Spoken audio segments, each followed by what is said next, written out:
Jaya Radha Madhava Kunja Bihari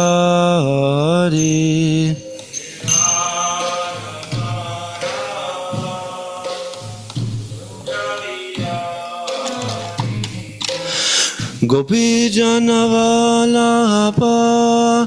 Giri Varadari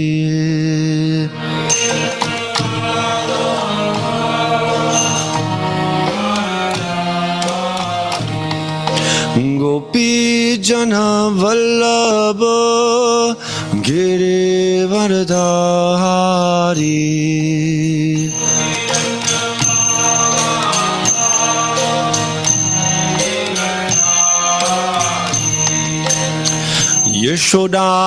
Yashodanandana Brajajana Ranjana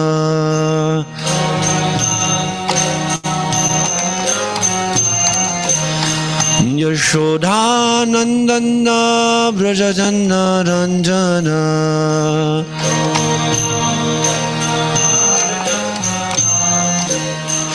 Yamuna Tira Vanachari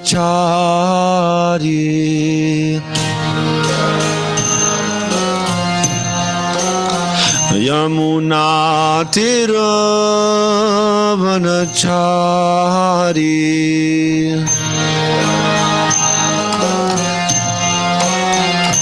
Jaya Radha Madhava Kunja Bihari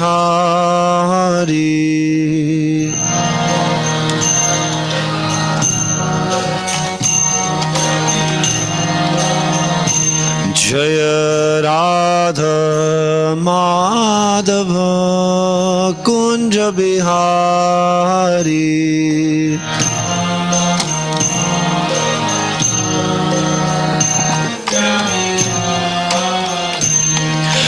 Gopi Janavallabha Giri Varadari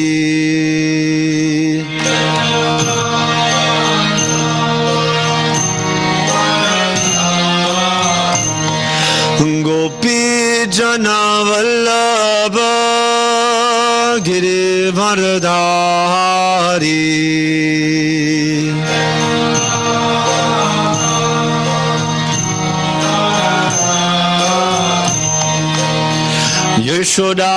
Yashodanandana Brajajana Ranjana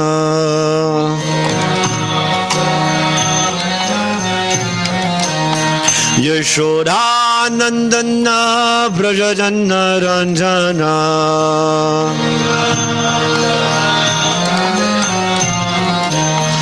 Yamuna Tira Vanachari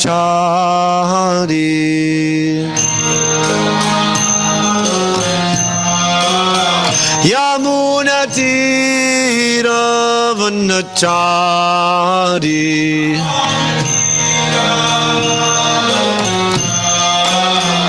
Jaya Radha Madhava Kunja Bihari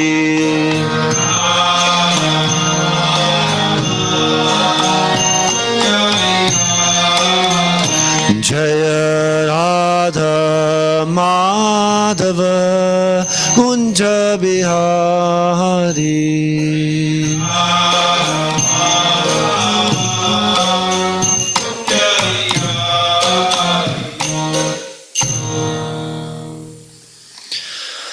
Om Namo Bhagavate Vasudevaya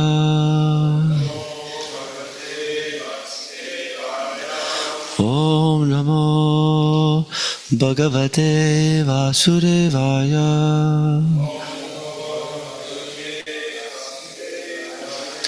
Om Namo Bhagavate Vasudevaya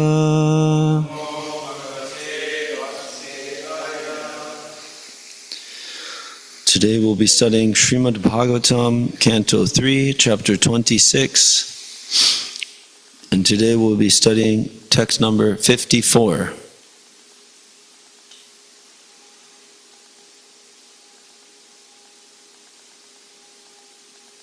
Hare Krishna, Krishna Krishna, Hare Hare, Hare Ram, Ram, Hare Hare. Hare Krishna, Krishna Krishna, Hare Hare, Hare Ram, Ram, Hare Hare. Hare Krishna, Krishna Krishna, Hare Hare. Niravidyata asya pratamam mukham vani tataha abhavat vanya vanhe ataha nase prana uttaha granaha etayoho. Oh, we did this one too. Yes. So let's do 55. Pardon me. That was about the fire and the... So here we go. Granat Vayu Avidyetam Akshini Chakshuhu Etayoho Tasmat Suryaha Suryaha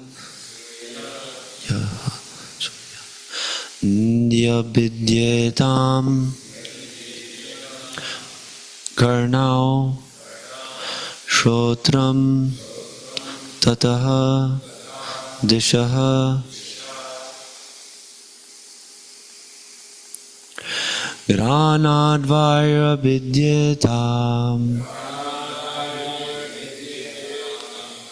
Akshini Chakshuretayo Tasmat Suryo Nyabidyetam Karnau Shrotrang Tato Disha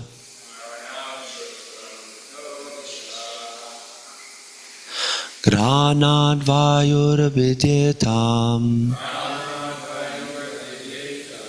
Akshini Chakshuretayoho Akshini Chakshuretayoho Tasmat Suryo Nyabidyetam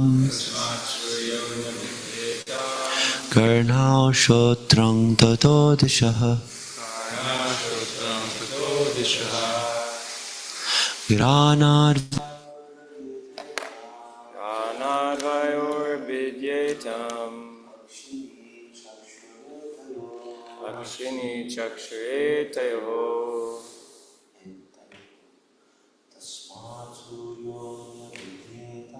Tasmat Suryo Nyabidyetam Karnau Shotrang Tato Dishaha.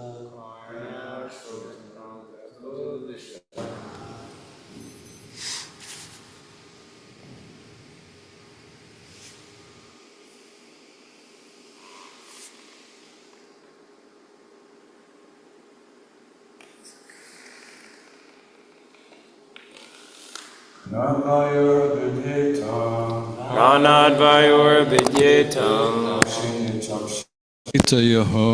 Akshini Chakshuretayoho Tasmat Suryo Nyabidyetam Tasmat Suryo Nyabidyetam Karnau Srotam Tato Disaha Karnau Shotram Tato Dishaha Granadvayur Vidyetam Granadvayur Vidyetam Akshini Chakshuretayo Akshini Chakshuretayo Tasmat Suryo Nyabidyetam Tasmat Suryo Nyabidyetam Karnau Shrotrang Tato Disha Karnau Shotrang Tato Dishaha.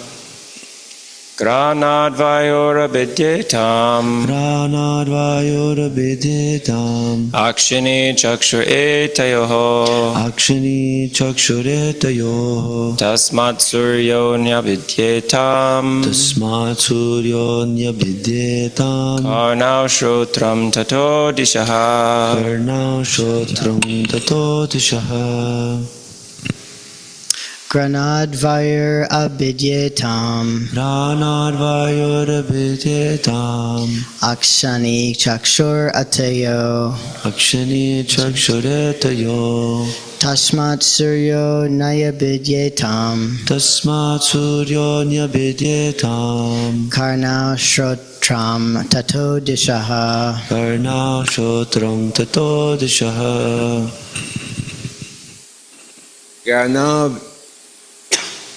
Granavayura Vidyetam Pranadvayora Vidyetam Atsine Chasuretayo Akshini Chakshuretayo Tasma Suryo Naibedyetam Tasmat Suryo Nabidyetam Karnastotram Tato Disha Karnau Shotram Tato Dishaha. Okay, online.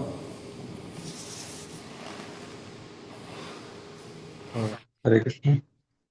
Granadvayura Vidyetam Granadvayora Vidyetam Akshini Chakshuretayo Akshini Chakshur Etayoho Tasmat Suryo Navidyetam Tasmat Suryo Nyabidyetam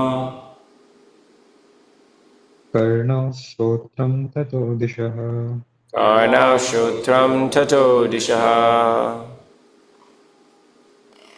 Granadvayurabhidyetam Granadvayora Vidyetam Akshini chakshuretayoho Akshini Chakshur Etayoho Tasmat suryonyabhidyetam Tasmat Suryo Nyabidyetam Karano shrotram tato dishaha Karnau Shrotram Tato Dishaha. Okay. Ranan. Factory sends. Vayu, the wind god. Abhidyetam, appeared. Akshini, the two eyes. Chakshu, the sense of sight. Etayoho, in them. Tasmat, from that. Surya, the sun god. Nyabidyetam, appeared. Karnau, the two ears. Shotram, the auditory sense. Tataha, from that. Dishaha, the deities presiding over the directions. Translation. In the wake of the olfactory sense came the wind god, who presides over that sense. Thereafter a pair of eyes appeared in the universal form, and in them the sense of sight. In the wake of this sense came the sun god, who presides over it. Next, there appeared in him a pair of ears, and in them the auditory sense, and in its wake the devatas, or the deities who preside over the directions. Purport. The appearance of different bodily parts of the Lord's universal form and the appearance of the presiding deities of those bodily parts is being described. As in the womb of a mother, a child gradually grows different bodily parts, so in the universal womb, the universal form of the Lord gives rise to the creation of various paraphernalia. The senses appear, and over each of them there is a presiding deity.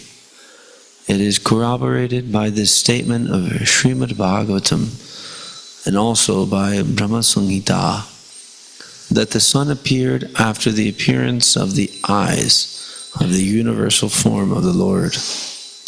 The sun is dependent on the eyes of the universal form.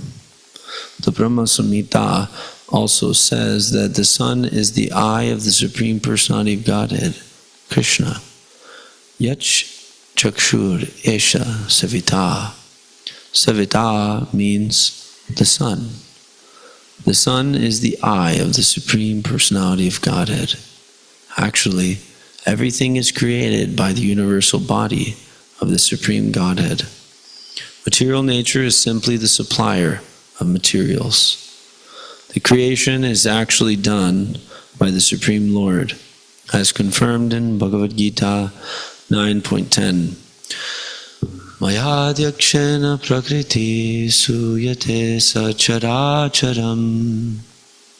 Under my direction does material nature create all moving and non-moving objects in the cosmic creation. Translation. In the wake of the olfactory sense came the wind god, who presided over that sense. Thereafter a pair of eyes appeared in the universal form, and in them the sense of sight. In the wake of this sense came the sun god, who presides over it. Next there appeared in him a pair of ears, and in them the auditory sense, and in its wake the devatas, or the deities who preside over the directions.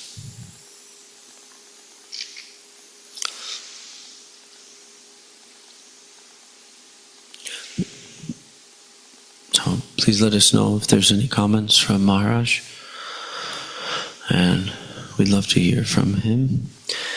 And so the further descriptions are being given here. The various other senses, we heard about the sense of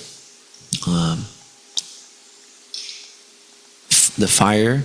We heard about the god of fire and the organ of speech, and those two are connected with the mouth. The mouth is the organ of speech. You know, the vibrational components which are there, and the god of fire, who is the presiding deity there. And then we heard about air. So there's the prana, the olfactory sense, and the nostrils. So all those things are also connected. Therefore the pranayama has to do with the air, the vital air, and the nose. Mostly the breathing is happening with the nose, with the pranayama system. And also with those of us that are not actually performing pranayama deliberately or anything like that, we're still affected by the function of the nose. And therefore some people, they have a compacted, I think it's called septum, or something like that. It's like, they don't have enough space there, so the air doesn't flow naturally. And the two streams of air, they affect the system differently. So then we heard about the wind god and this sense of smell, the actually smelling the substance within the air molecules. And actually the sense of smell, or the smell, is related to the earth, actually. Earth particles are actually what gives some aroma.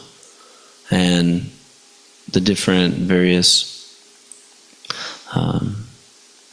plants, they produce various aromas, but they're grown in the same substrate. They're grown in the same earth, and that's actually the mystical potency of the various different living entities. They're endowed with that potency, just like a lemon tree. How is it going to create thousands of pounds of citric acid. You know, it has a mystic power to do that within its fruits. And another tree is producing various other things, like the neem tree. The neem tree is renowned within the Vedas and also the secular world as one of the most healthy of all substances. And our Lord Chaitanya, he is known as Nimai because he's born under that tree. And they have that tree, or rather we have a descendant of that tree in Mayapur Dham, where Lord Chaitanya was born.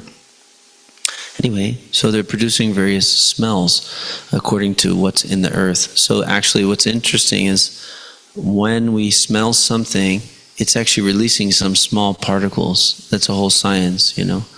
I think there's different words that describe it, but and our bodies are also producing such odors due to the composition of the foods we consume, or the lifestyle that we live, or how much we are cleaning ourselves, and so on and so forth. And it's very interesting that you know, it's like the aroma of something which is foul, it actually produces some emotional stimulation, you know, and the pleasant smells actually produce some peacefulness or some calm. And actually this has to do also with the prana. And one time Prabhupada, he told Jayapataka Swami when they were in Los Angeles, he was new bhakta at that time, and he told him, he said, if you bring me, you know, a fresh rose every day, it will actually increase my life. Because the fragrance of that rose, the fragrance of that flower, of course, Prabhupada doesn't smell it if it's not offered to Krishna. So we may give Prabhupada something which wasn't offered before, but he doesn't enjoy it until he gives it to his spiritual master and Krishna. Or he receives it, not for himself, but on behalf of the Guru Parampara. So this is the consciousness of the spiritual master. But anyway, he said that if you bring me one rose, it will actually help my, you know, my bodily airs, you know, my equilibrium, you know, materially. So then actually Jayapataka Swami, he got excited about it, and he told one of his, you know, the temple commander or something like that, like, yeah, I'm gonna go get a rose for Prabhupada. And he said, what are you doing, you nonsense? You speculating? you got service to do. He said, Prabhupada told me to bring him a rose. He said, no, don't speculate like this. And so then he called them, and he was really upset by it. He was really hurt. He felt really, you know, that his voluntary service attitude and his desire to follow the order of the spiritual master was being unappreciated or ignored or somehow squashed. We can take a lesson from that. Devotees are sensitive. You know, devotees are sensitive. Devotees are the most sensitive of all human beings, because they are so sensitive that they are sensitive to the feelings of Krishna within their own heart. They can perceive his will to some degree, more or less, depending on advancement. Even a new bhakta, he feels like Krishna wants to have his association and his service, and he feels like these things Krishna doesn't like, these things Krishna wants me to do. He doesn't have the full training yet, you know. So they're the most sensitive of all people. So they should, you know, the new devotees should be treated with the utmost respect and care, you know. And they're the most fragile of all, you know, the devotees within the community, because they don't They don't have firm faith yet. They're still struggling with some of the concepts, or they haven't gotten a robust understanding. So what's keeping them is the sweetness. What's keeping them is the sweetness and the bliss that they're feeling. So as soon as we agitate somebody's false ego, he won't be able to taste any of that bliss anymore. He'll be in his identity as, oh, he has spoken to me like this, or he has, like that. So Jayapataka Swami, and this is actually why a community of this Hare Krishna movement, this ISKCON movement, is meant to become bhakta conscious. Now, you may say, I never heard of that in the Bhagavad Gita. I hear about Krishna consciousness, right? But yes, we hear from Lord Sri Chaitanya Mahaprabhu that his identity is servant of the servant of the servant. So I'm trying to please Krishna only. I'm serving Krishna. I'm becoming Krishna conscious through the medium of the devotees. Through the medium of the devotees. My relationship is with him. My relationship primary is with him. My loving exchange is primarily with him. Right? But that actually manifests through the devotees. And we recognize that they're a person who's part of that relationship that I have with Krishna. They're a person. They're not just a concept. Like sometimes we put each other in this way where we feel like each other are kind of like, NPCs or something. I think it's non-player characters. It's a term for in a game, you play a game and there's all these characters in the game, but they're just robotic. They're not like my friend, and me and him are racing on the track, or whatever we're doing in the game. He's controlling his character, I'm controlling mine, and there's all these NPCs that are being controlled by the computer. Sometimes we treat each other like that. But actually Krishna is waiting until we recognize, I'm using this devotee just as I'm using you. I'm in his heart also, and he's playing the game of service to myself. How sweet is that? It's amazing. So anyway, we're meant to become bhakta conscious because this movement is meant to recruit and train the various living entities floundering in the material world, really feeling hopeless in many ways, feeling afraid in so many ways.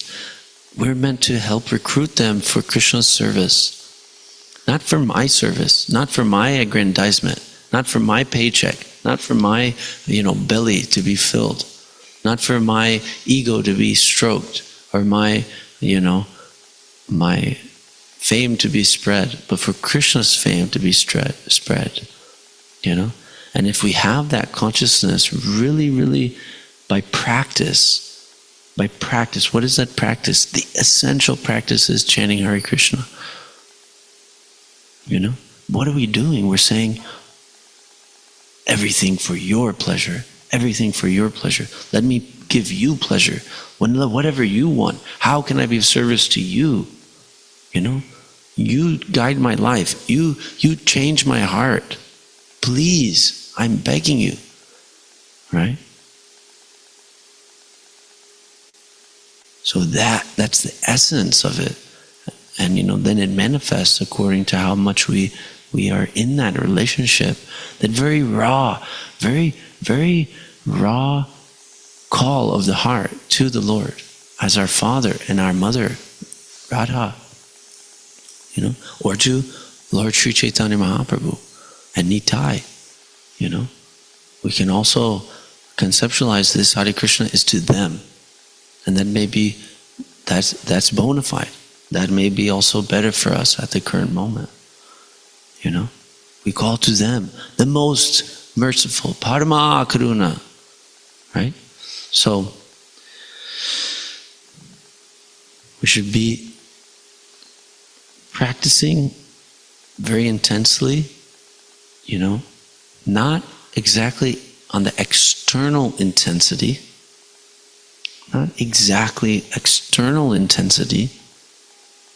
in the way that's like, an internal intensity, of very serious surrender and helplessness. We call and we serve and we beg. And one of my mentors, he told me, he said, we have to take shelter of vandanam. What is this vandanam? This means Krishna wants a relationship with us, a prayer life. Many other traditions, they cultivate what they call a prayer life. It means to stay in that flow, to stay in that conversation with Krishna, right? Our prayer life is dynamic because we have many branches of our bhakti, and prayer is one. But if we don't add that, there's a tendency that it becomes mechanical, right? Or we forget who can help me. But Krishna wants to see us come to him, and especially if we're having troubles, like say, I'm falling asleep during my japa, right? So then I'm falling asleep, I realize I must have been falling asleep, right? So then I have a reason to pray because I'm not able to help myself to the extent which is actually satisfactory. I'm feeling a dissonance and saying, what's going on, I want to do it. I think I want to do it. I'm not doing it. Why? I can say, well, Krishna, you're not helping me. Or I can say, Krishna, please help me more. I need more help. And we can pray just like that. We can pray. Please help me to chant attentively. Please help me to beg you. Please clean my heart. And so on and so forth. And we can do it all day long. We can address all the paintings. We can pray to all the devotees. What about that consciousness? Jagannath Prabhu, please bless me. Please help me. What about that? Maharaj was telling us about Jayananda Prabhu. And Jayananda Prabhu was very, very, you could say,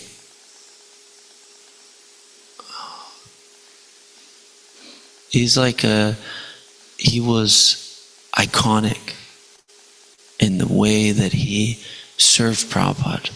And he became a pillar of strength for the California and New York City, wherever he went. And for the movement, he was like a pillar of strength. But it wasn't a strength of intensity externally. And yeah, of course, he did show that too. He would work so long and so many things, but it would be focused on Krishna's pleasure and Prabhupada's pleasure. That's how we get real intensity. You can notice in yourself, if you're forcing the intensity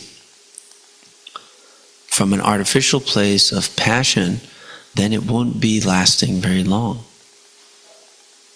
I can do it. Yes, I'm able to do it. For me, even if it was Krishna's service, we will get purified by that service. But our intensity will be checked. And Krishna will test us whether we have that intensity for his pleasure or for my image. But if the devotees who have that pleasing attitude for Prabhupada, what happens? They become very soft amongst the devotees. So Jayananda Prabhu, he was known. Whenever he came into the assembly of devotees, he would pay obeisances. And he would embrace the devotees and congratulate them for their service and appreciate them, and so much sweetness. That's what keeps the devotees. And wanting to explore, what are these people tasting? How is it they live in this life, in this type of consciousness of sweetness? You know, how come they're so sweet and so happy? Right? And they get it fast. Because everything is spoken in the class, everything's in the book. He's focusing on Krishna's pleasure. Krishna is a reservoir of all pleasure, so he must be happy. He's Krishna conscious. I can be Krishna conscious too. I'll just start now. I'll just start doing everything for Krishna's pleasure too. And I'll be happy like Jayananda Prabhu. You know? And so that's what's amazing. And we're all being called to be like that, to be a family of devotees. Anyway, that was a long-winded thing. I want to finish the story about Jayapataka Swami. So this bhakta, he had been discouraged from following the order of Prabhupada. Now, if he had explained himself a little bit and asked permission, then it may have been different, right? So this is also a lesson too, is that for the new bhaktas, that's an important lesson to learn, is that we can share our inspirations, or if we have some intuition or we've got some instructions, we can check with our team and make sure that when's the right time to explore that opportunity or such and such, you know, because there's a lot to do, and you know, like that. So then he called them and he got the rose anyway. He said, I want one rose, have it ready, I'm going to come. So he went for a walk and he got the rose, and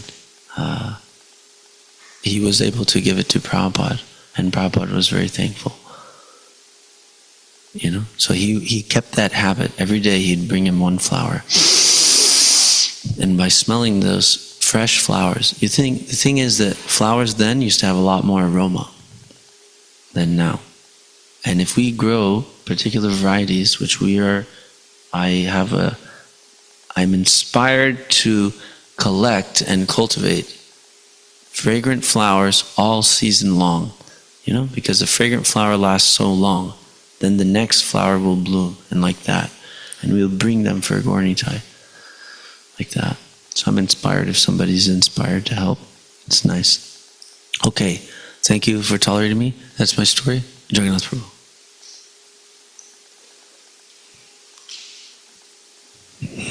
I was wondering about this prayer because I've talked to some devotees about it, and they have a problem with forgetting. Like they kind of get lost in their service. You know, they're doing something, and then they realize that they've forgotten that they should be praying. So I was wondering, like, how does one keep this prayer mood all the time without getting caught up in their service or whatever they're doing? How does one always remember to pray?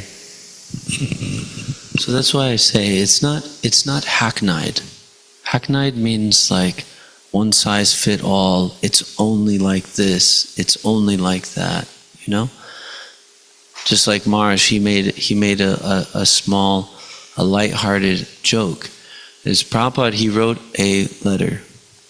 He wrote what we call an MOU, Memorandum of Understanding. It's a very valuable tool for communities. And he wrote one, and also RVC also wrote one recently, and we'll be posting it around the temple. And Srila Prabhupada's MOU, he wrote it in his own hand, and he stuck it on the wall, and he signed his name and the date. And it says, all initiated devotees must attend morning and evening classes, should not be addicted to any intoxicant of any kind, should be free from all, and so on and so forth. He gave all the things. And at the end, he said, should always chant and sing the holy names of the Lord. Hare Krishna, Krishna Krishna, Hare Hare, Hare Rama, Rama Rama, Hare Hare. So Maharaj said, it was lighthearted, but he was saying, I made that comment that Prabhupada said that the rule is always. The rule is always. So this is what I mean when I say it's not hackneyed. He made a joke to show the example. He said, oh, you weren't chanting for 3 seconds, you got to leave the temple, you're out. That's a joke. You see? Prabhupada said always chanting. But that's completely unreasonable. You see? So same thing with the prayer. Service is the same as prayer. But we can take advantage of prayer when we can. And prayer is an important tool to get us back into it, consciously. Ask for help to get back into the flow of Krishna consciousness. So say you're thinking of how to clean the pot properly. Well, that's called Krishna consciousness. Especially if you're cleaning a pot. If you're thinking of cleaning a pot while you do something else, that's also called Krishna consciousness. But it may be a little distracted from what we're doing now. Right? But the point is, if I'm focused on my service or I'm focused on the holy name, right? That is Krishna consciousness. And that Krishna consciousness will help me develop a mood of surrender to Krishna. That's what Krishna says in the 12th chapter.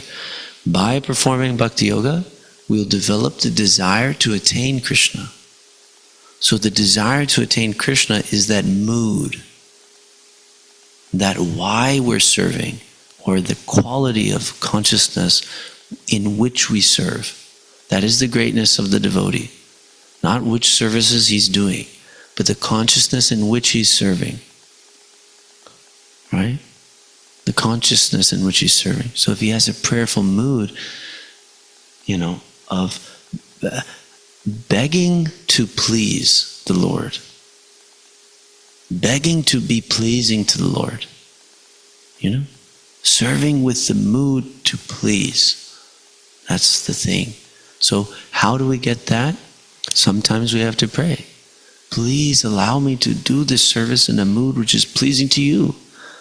And then we fix our mind. We say, oh, that's what I'm doing. That's why I'm washing this pot. I'm trying to please Krishna. I'm not doing it to get it done so I can go and do something, right? I'm doing it to please Krishna, and he will make my arrangements, right? So that's why I say it's not hackneyed. But your point is how to always be in this prayerful mood, right? It's like water. When you add a flavor to the water, it becomes essenced. It becomes essenced with some flavor. So especially when we sing Harinam Sankirtan, we have a chance to get that, to taste that mood of surrender and prayer. It's that service especially has that ability. And when we taste that mood of surrender of trying to please Krishna and that very raw feeling of begging Krishna, then what happens is our whole day becomes essenced with that nectar of consciousness. So therefore we should really take advantage of the kirtan times to really be in that as a family, begging our Father for mercy. So thank you very much for tolerating me. Hare Krishna, Srimad Bhagavatam ki jai, Srila Prabhupada ki jai. Oh, glorious some devotees.